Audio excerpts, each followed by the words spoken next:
To enable and use double pinch gesture on your Galaxy Watch to dismiss alert, you can do so by using two ways. As the example, we will enable this feature from the wearable app on Samsung Galaxy S25 Ultra.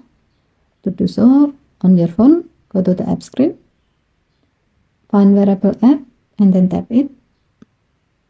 Tap watch setting.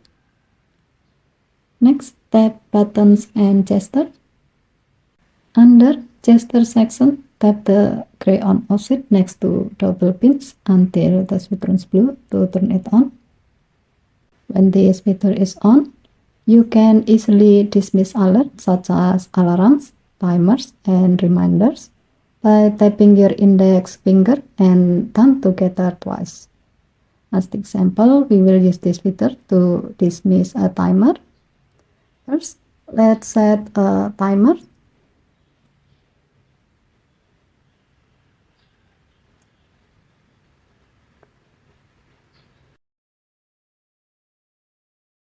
When the timer is over, pinch twice like this to dismiss the timer.